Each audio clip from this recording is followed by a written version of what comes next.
po, maraming salamat ang ating tunay na lumalaban para sa taong bayan, ka Eric Celis.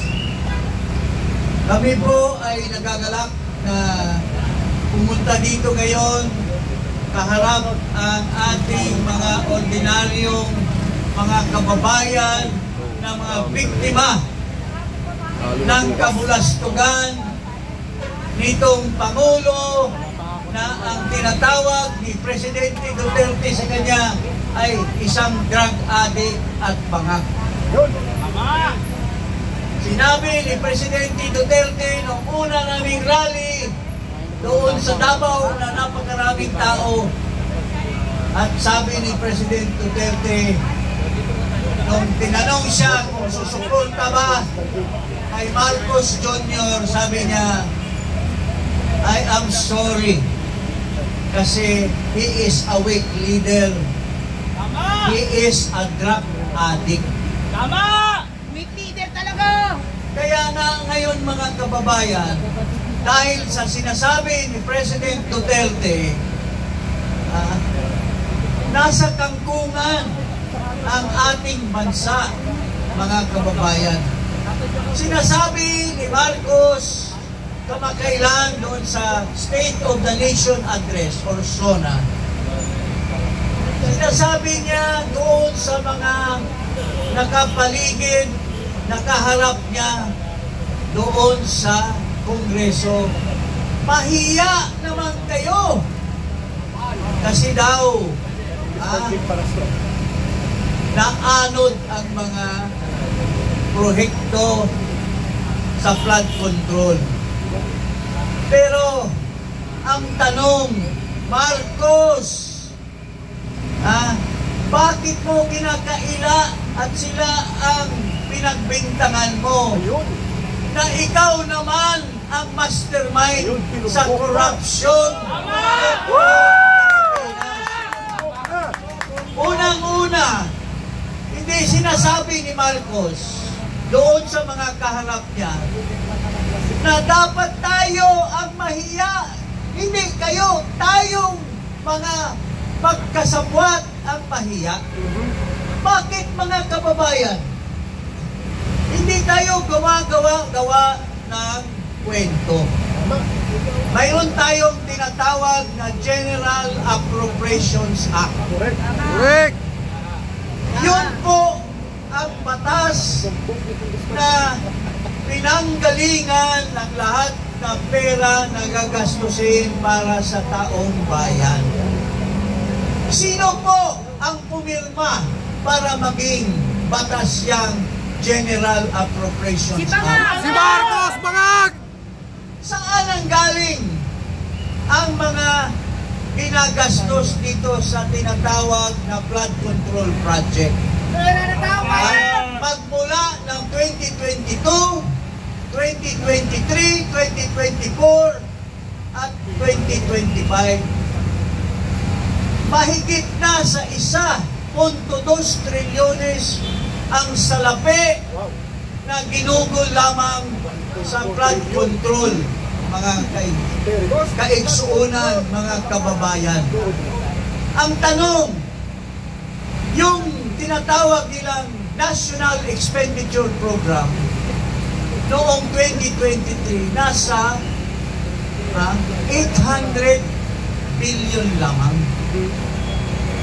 Pero, pagdating sa Kongreso, pagdating sa BICAM, at pagdating doon sa tinatawag na General Appropriations Bill, bago ipresenta kay Marcos, nagiging 1.1 trillion na. From 800 billion. Insertion! Kung ikaw ang Pangulo, kung ikaw ay hindi bobo, kung hindi ikaw hindi istupido, kung ikaw ay hindi tamad, at pinag-aralan mo yung trabaho mo, hindi mo dapat palusutin yung siningit na 300 billion. Pero anong ginawa ni Marcos? Pinaubayaan niya at pinirmahan niya. So, kasi nga walang tulong Saan yung mga pera na yon ginasta at pinagparti-partihan ng mga congressman, mga DPWH employees, at ang mga kontratista. Hindi siya tumigil noong 2024. Pinagyabang niya na 5,500 flood control projects. Nagpalakpakan ang lahat kasi daw may 5. Pero ang Diyos ay hindi natutulog. Pinaulan, pinabaha, at walang 5,500 projects ang naiwan. Puro lang pala ghost projects. Pero noong 2025, sinabihan na siya na ang BICAM puro blanco. Pero pagdating sa General Appropriations Bill, pinagyabang niya na lilibihin, pero pinirmahan pa rin niya.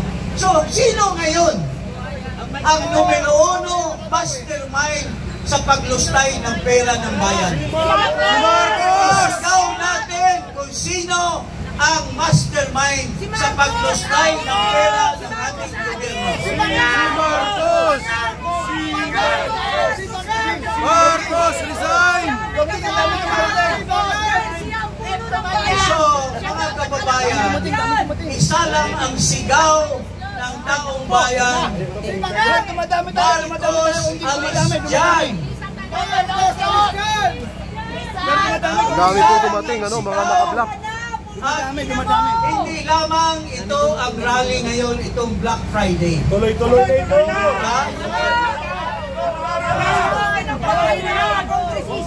Walang pili.